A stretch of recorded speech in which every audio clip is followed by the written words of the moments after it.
uvaženi predsjedniče opštine Bar, uvažena ambasadorko Popa, uvaženi predstavnici Ministarstva regionalnog razvoja i fondova Evropske unije Republike Hrvatske, uvaženi korisnici projekata za koje smo se uvjerili da ih danas zaista ima dosta, poštovani predstavnici medija, dame i gospodo.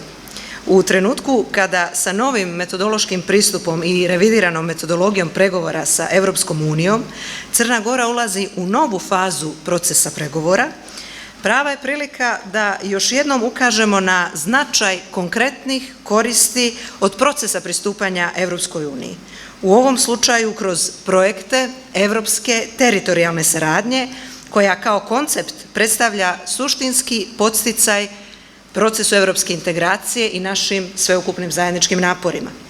Stoga mi je posebno zadovoljstvo da smo danas u prilici da ovu jubilarnu i 10. proslavu Dana evropske saradnje obilježimo upravo u Baru, gradu koji na veoma ilustrativan način objedinjuje brojne vidljive rezultate programa prekogranične i transnacionalne saradnje.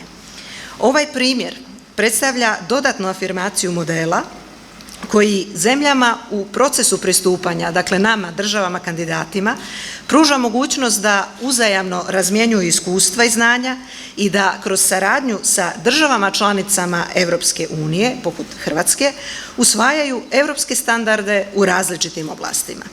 Time model teritorijalne saradnje predstavlja adekvatnu pripremu za sprovođenje takozvane kohezione, odnosno regionalne politike Evropske unije, koje nas očekuje sa članstvom u Uniji, ali i za korišćenje izdašnijih fondova koji će nam u tu svrhu biti na raspolaganju. U tom smislu, današnjim događajem istovremeno ukazujemo i na uspješnu saradnju brojnih uključenih institucija, organizacija i pojedinaca. Uvjerili smo se naročito u timu našeg uvaženog gradonačelnika, da ih zaista ima mnogo, a koja je rezultirala prepoznavanjem zajedničkih prioriteta i uspješnom realizacijom projekata koji doprinose kvalitetu života na ovom prostoru, našem zajedničkom prostoru. Unapređenje zdravstvenih usluga, uspostavljanje novih servisa socijalne zaštite, uspostavljanje platformi za kulturnu saradnju i kreativne industrije, unapređenje turističke ponude, zaštita raznovrsnosti ekosistema, osnaživanje preduzetništva i konkurentnosti, saobraćajne kulture, odnosa prema životnoj sredini, samo su neki od rezultata brojnih projekata saradnje koji su do sada realizovani na teritoriji cijele Crne Gore, uključujući i opštinu Bar.